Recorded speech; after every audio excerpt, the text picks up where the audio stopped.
बघा, हा मी चौकोनी पॅटर्न हा असा विणलेला आहे। हे बघा, मी तुम्हाला काय सांगते आहे, हे तर ही सोपी विण आहे। अशा प्रकारे कुणालाही ही सोपी विण येते आहे। हे मध्ये फूल तयार करायचं आणि 2-2 साखळ्या करून असे 3-3 खांब आणि 4 कॉर्नर करायचे।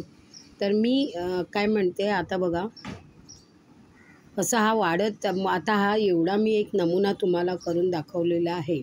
तर मी काय म्हणते, जर का तुम्हाला मोठा टेबल क्लॉथ पाहिजे तर तुम्ही अशा प्रकारे हे बघा, हे 2 घ्यायचे, 1 2 आणि परत इकडे 3 खांब तयार करायचे। ते 3 खांब असे हा बघा असं चौकोनी वाढत तुम्ही तुमच्या ह्याच्या आवडीप्रमाणे जेवढी, आता लहान पण करू शकतो असाच टेबल क्लॉथ, नाही तर मोठा पण करू शकतो। आता हा बघा, हे असे 1 2 3 4 कॉर्नर करायचे, त्याच्यामुळेच ते चौकोनी प्रत्येकाला कुणालाही ही सोपी विण आहे, करू शकतो। हे बघा 1 2 हे इथून 2 करायचे आणि याच्यात ह्या गॅपमधून परत 3 खांब तयार करायचे। हे बघा, एक मी करून घेते। हे बघा, हे असा झाला कॉर्नर, परत 1 2 करायचं आणि ह्याच्यात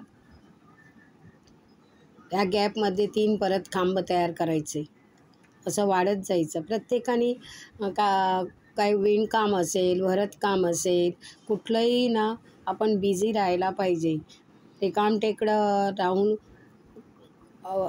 म्हणजे काय, जर बिझी राहिलं तर आपल्याला आपले स्ट्रेस वाढत नाही आणि आपण त्याच्यात गुंतून राहून आपलं मन विरून म्हणजे मन हे होतं, स्ट्रेस वाढत नाही।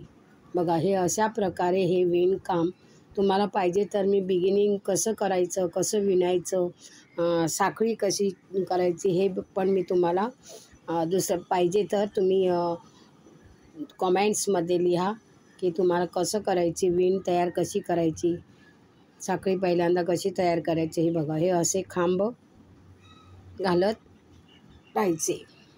एकदम सोपी विण आहे।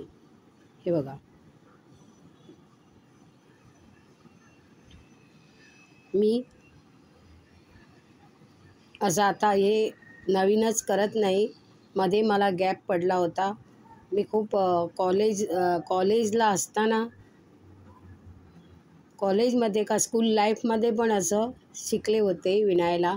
एकदम I was not in perfect in everything, पण एकदा शिकायला घेतलं ना कुठली कला, एकदा तुम्ही सुरुवात केली तर त्याच्यात आपण निपुण होतो।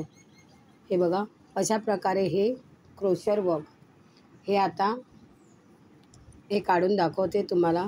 असं हे चौकोन, मोठा चौकोन करायचा, स्क्वेअर टाईप टेबल क्लॉथ आपण करू शकता।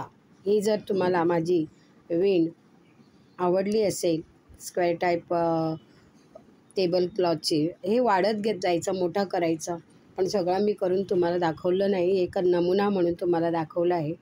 हे जर आवडले असेल पॅटर्न तर तुम्ही लाईक करा, शेअर करा आणि योग्य तो कॉमेंट्स लिहा। धन्यवाद।